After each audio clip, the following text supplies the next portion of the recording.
Allez, c'est parti pour une nouvelle vidéo de maths. On commence, comme d'habitude, par les activités ritualisées. Donc, le premier exercice, comme la dernière fois, il faudra écrire le nombre suivant. Et le deuxième exercice, il faudra trouver le nombre de dizaines pour les CP ou le nombre de centaines pour les CE1. Alors, en CP, le premier nombre, c'est 67, il faut que tu trouves le nombre juste après 67. En CE1, 494. Je te laisse appuyer sur pause, réfléchir et rappuyer pour la correction. Juste après 67, il y a 68. Juste après 494, il y a 495. Nombre suivant. 75 pour les CP. Qu'est-ce qui vient juste après 75? 675 pour les CE. Alors cette fois-ci ça commence par un 775. Donc juste après 75 il y a 76. Juste après 675 il y a 676. On en fait un dernier, 70 pour les CP, 996 pour les CE. 70, après 70, il y a 71. Après 996, il y a 997.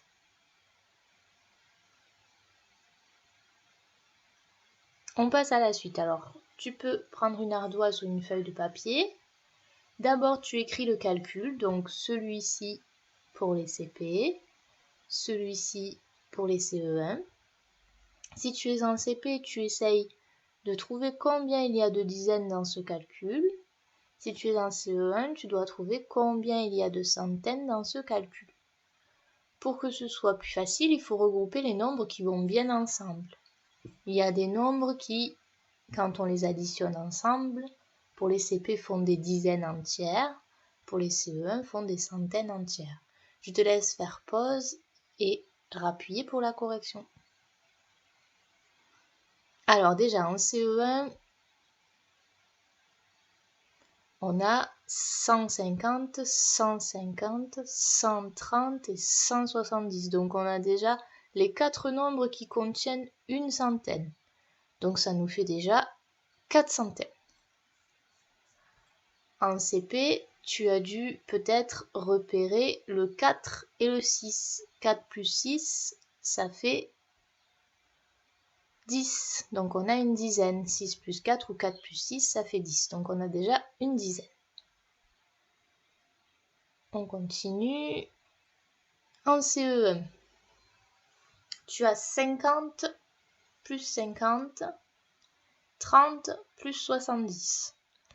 En CP, on a déjà fait 4 plus 6. Maintenant, on s'intéresse à 2 plus 8 parce que normalement, on sait que 2 plus 8, ça fait 10. Donc, on a encore une dizaine. 8 plus 2 égale 10.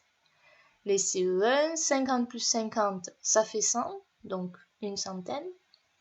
30 plus 70, ça fait 100. Donc encore une centaine. On avait déjà 4 centaines, plus une centaine qui est en rouge ici, plus une centaine qui est en rose ici. En CP, il nous reste 7 plus 3 qui fait aussi 10, donc on a encore une dizaine. Une dizaine rouge plus une dizaine verte plus une dizaine rose, ça fait 3 dizaines et il reste 5 petites unités. Donc on a 3 dizaines. Et en CE1, 4 dizaines vertes plus une dizaine rouge plus une dizaine rose, ça fait 6 dizaines. 6 centaines. Oui, ce sont des centaines. Hein. J'ai dit dizaines, mais c'est centaines. Ok, j'espère que tu as bien compris cet exercice. On passe au calcul mental. Alors, comme la dernière fois aussi, si tu es en CP, tu as besoin de la fiche dénombrement rapide 2 qui se trouve sur le Padlet. Si tu es en CE1, tu as besoin de la fiche identification produit 2 qui se trouve aussi sur le Padlet. Donc, je te laisse réaliser cette fiche et appuyer sur Play pour passer à la suite.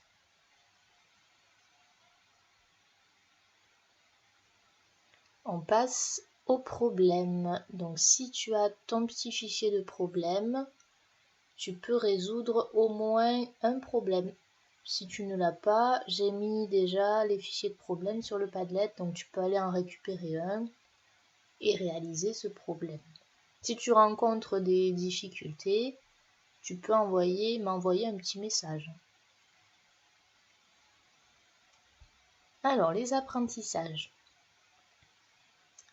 Si tu es en CE1, sur le Padlet, j'ai mis une fiche qui s'appelle les températures. Donc je te laisse la récupérer sur le Padlet et essayer de répondre aux questions. Donc il faut essayer de lire ce graphique. Tu observes bien. Donc ici, 0, 5, 10, 15, 20, 25, ce sont les températures. Et en bas, on a les mois de l'année. Donc septembre, octobre, novembre, décembre, janvier, février, mars, avril. Et la petite courbe là, ça nous indique quelle température il fait. Par exemple, en septembre, je regarde le mois de septembre, je monte jusqu'au point. Et ça nous indique qu'en septembre, il fait 22 degrés. Si je vais en décembre, hop, je monte jusqu'au point, hop, il y a écrit 8 degrés.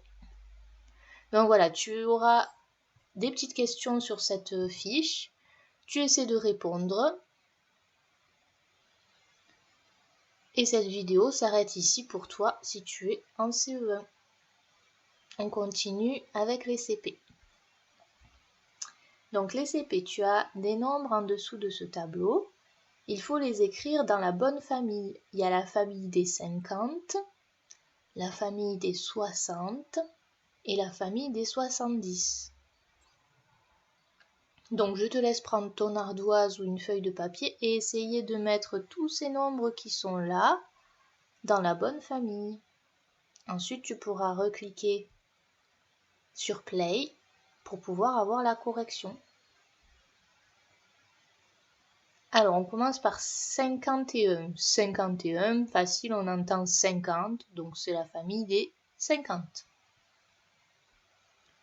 72. Donc 72, on entend 60 au début. Alors, est-ce que c'est la famille des 60 ou des 70? On entend 60 et 12. Donc 12, c'est la famille des 10. Donc 72, c'est la famille des 70. 57, on entend 50, c'est la famille des 50. 63, on entend 60. Alors, est-ce que ce sont les 60 ou les 70? On entend 60 et 3. 3, c'est la famille des unités. Donc, 63, famille des 60. 66, on entend 60 et 6. 6, c'est la famille des unités. Donc, hop, dans la famille des 66, des 60. 69, pareil. 56, on entend 50, c'est la famille des 50. 61, 6 dizaines et une unité, la famille des 60. 77, la famille des 70. 58, la famille des 50. 75, la famille des 70. Et 74, pareil. J'espère que tu as bien réussi cet exercice, il n'était pas très compliqué. Donc, la prochaine chose à faire, c'est encore une fleur des nombres. Donc la dernière fois, tu as dû choisir un nombre entre 60 et 79. Cette fois-ci, c'est pareil, tu choisis un nombre entre 60 et 79 il faut qu'il soit différent de celui de la dernière fois, hein, sinon c'est trop facile. Donc j'ai mis le matériel la dernière fois sur le Padlet, tu peux récupérer et imprimer le matériel ou alors dessiner une jolie fleur et du joli matériel à l'intérieur. Donc je te laisse faire cet exercice, si tu peux prendre ta fleur en photo et me l'envoyer. Donc on a fini pour aujourd'hui. Bravo à toi. Si tu as des questions, tu peux les noter et m'envoyer un message.